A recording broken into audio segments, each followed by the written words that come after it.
Warahmatullahi wabarakatuh.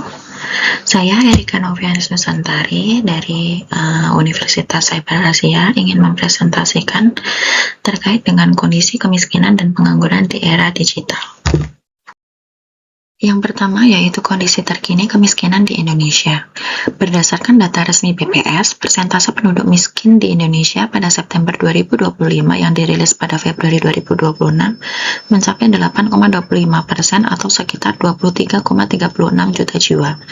Angka ini menurun dibandingkan Maret 2025 maupun September 2024, sehingga menunjukkan tren penurunan kemiskinan yang berkelanjutan.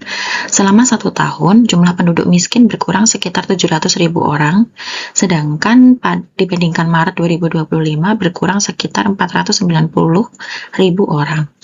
Indonesia mengalami pertumbuhan ekonomi yang relatif tinggi, tetapi distribusi manfaat pertumbuhan tersebut masih menghadapi tantangan. Selain itu, meskipun terjadi penurunan, kemiskinan di wilayah pedesaan masih jauh lebih tinggi dibandingkan perkotaan. Artinya, penduduk miskin di pedesaan hampir 1,6 kali lebih besar dibandingkan penduduk perkotaan. Kondisi tersebut menunjukkan terjadinya ketimpangan pembangunan antar wilayah. Yang kedua yaitu kondisi terkini pengangguran di Indonesia. Berdasarkan hasil survei Angkatan Kerja Nasional atau Sakernas Februari 2026 yang dirilis oleh BPS, kondisi pasar tenaga kerja Indonesia menunjukkan perbaikan. Tingkat pengangguran terbuka atau TPT tercatat sebesar 4,68%, turun dari 4,76% pada Februari 2025. Jumlah pengangguran juga menurun dari sekitar 7,27 juta orang menjadi 7,24 juta orang. Sementara jumlah penduduk yang bekerja meningkat menjadi 147,67 juta orang atau bertambah sekitar 1,896 juta orang dibandingkan tahun sebelumnya. Indonesia menghadapi tantangan yang awalnya sekadar kuantitas pekerjaan menuju kualitas pekerjaan. Dominasi sektor informal, rendahnya produktivitas, kesenjangan keterampilan di era digital, serta meningkatnya otomatisasi menjadi isu strategis yang harus diatasi. Oleh karena itu, kebijakan ketenagakerjaan Indonesia ke depan perlu berfokus pada penciptaan pekerjaan yang produktif, peningkatan kompetensi tenaga kerja, dan pemerataan kesempatan kerja agar pertumbuhan ekonomi dapat berlangsung secara inklusif dan berkelanjutan. Berdasarkan keadaan pengangguran dan kemiskinan di Indonesia, berikut adalah analisis dinamika perekonomian Indonesia. Yang pertama yaitu penurunan TPT belum sepenuhnya menunjukkan peningkatan kualitas pekerjaan karena sebagian besar penyerapan tenaga kerja masih terjadi pada sektor informal dan dengan produktivitas dan pendapatan yang relatif rendah. Kemudian yang kedua yaitu penurunan kemiskinan masih sangat dipengaruhi oleh efektivitas program perlindungan sosial dan stabilitas harga pangan, sehingga kelompok rentan tetap berisiko kembali miskin ketika terjadi guncangan ekonomi. Kemudian yang ketiga yaitu transformasi digital telah menciptakan peluang ekonomi baru, tetapi manfaatnya belum merata akibat kesenjangan akses teknologi dan kompetensi digital. Selanjutnya yaitu hubungan antara teori ekonomi dan realitas di Indonesia pada era digital. Kemiskinan dan pengangguran di Indonesia merupakan permasalahan yang bersifat multidimensional dan struktural, sehingga tidak dapat dijelaskan hanya melalui satu teori ekonomi. Kedua masalah tersebut dipengaruhi oleh beberapa faktor yang saling berkaitan, seperti pertumbuhan ekonomi, kualitas sumber daya manusia, investasi, pemerataan pembangunan, perubahan struktur ekonomi, kemajuan teknologi, hingga efektivitas kebijakan pemerintah.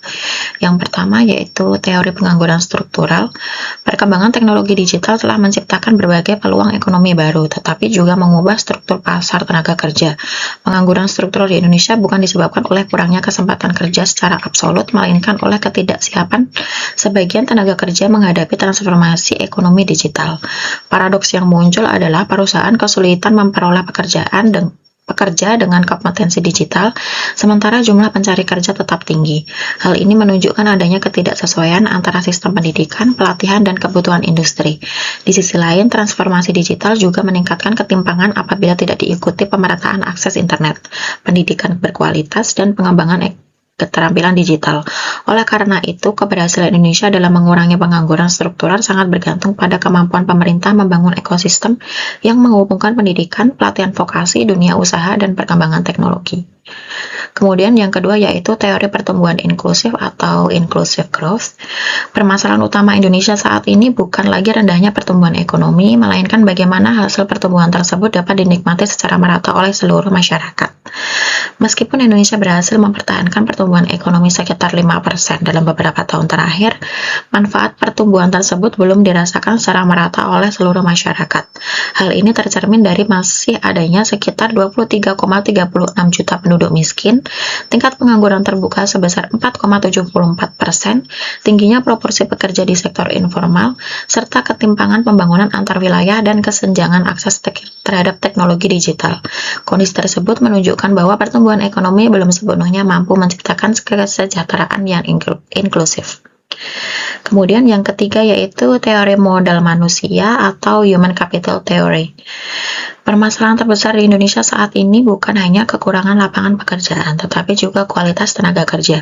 Perkembangan teknologi dan digitalisasi telah meningkatkan permintaan terhadap tenaga kerja yang memiliki keterampilan digital seperti kecerdasan buatan, analisis data, keamanan cyber, dan komputasi awan.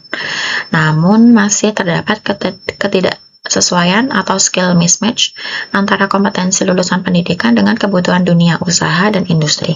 Akibatnya, meskipun lapangan pekerjaan tersedia, sebagian tenaga kerja belum mampu memenuhi kualifikasi yang dibutuhkan, sehingga pengangguran tetap terjadi, khususnya pada kelompok usia muda dan lulusan baru. Kemudian yang keempat yaitu teori lingkaran kemiskinan atau vicious circle of poverty. Masih banyak masyarakat Indonesia yang mengalami pendapatan rendah, pendidikan rendah, kesehatan kurang baik, dan produktivitas rendah. Keempat faktor tersebut saling berkaitan sehingga membentuk lingkaran kemiskinan. Fenomena ini masih banyak ditemukan di daerah pedesaan, wilayah tertinggal, dan kawasan terpencil. Selanjutnya yaitu berikut beberapa contoh dari kebijakan yang diterapkan oleh pemerintah Indonesia. Yang pertama yaitu program Kartu Prakerja.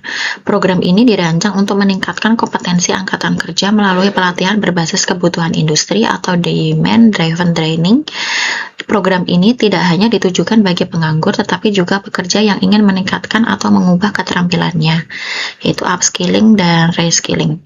Kemudian yang kedua yaitu revitalisasi pendidikan vokasi dan balai latihan kerja atau BLK.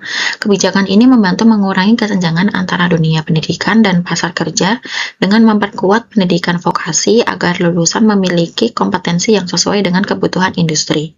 Kemudian yang ketiga yaitu dukungan terhadap UMKM dan ekonomi digital. Penguatan UMKM digital membuka peluang kerja yang lebih luas sekaligus meningkatkan ketahanan ekonomi daerah melalui akses pembiayaan seperti kredit usaha rakyat atau KUR, pendampingan bisnis, pelatihan pemasaran digital, digitalisasi pembayaran, dan fasilitas masuk ke platform e-commerce. Kemudian yang selanjutnya yaitu solusi dan rekomendasi. Yang pertama yaitu meningkatkan kualitas sumber daya manusia atau SDM. Perkembangan teknologi telah mengubah kebutuhan pasar tenaga kerja sehingga perusahaan kini lebih membutuhkan pekerja yang memiliki kompetensi digital, kemampuan berpikir kritis, pemecahan masalah, komunikasi, dan kemampuan beradaptasi. Rekomendasinya yaitu melakukan reformasi kurikulum berbasis kebutuhan industri dan memperluas pendidikan vokasi dan pelatihan digital. Selanjutnya yaitu menciptakan lapangan kerja yang berkualitas.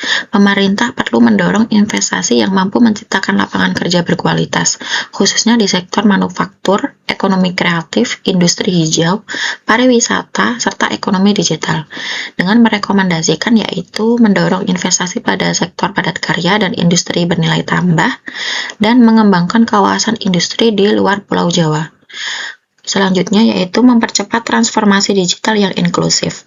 Masih banyak wilayah yang memiliki keterbatasan akses internet, infrastruktur digital, dan literasi teknologi. Kondisi ini menyebabkan masyarakat di daerah tertinggal atau di pedesaan sulit mengakses informasi pekerjaan, pelatihan daring, maupun peluang usaha digital. Rekomendasinya yaitu memperluas jaringan internet hingga daerah terpencil, kemudian menyediakan pusat pelatihan digital di setiap daerahnya. Demikian yang dapat saya sampaikan. Terima kasih.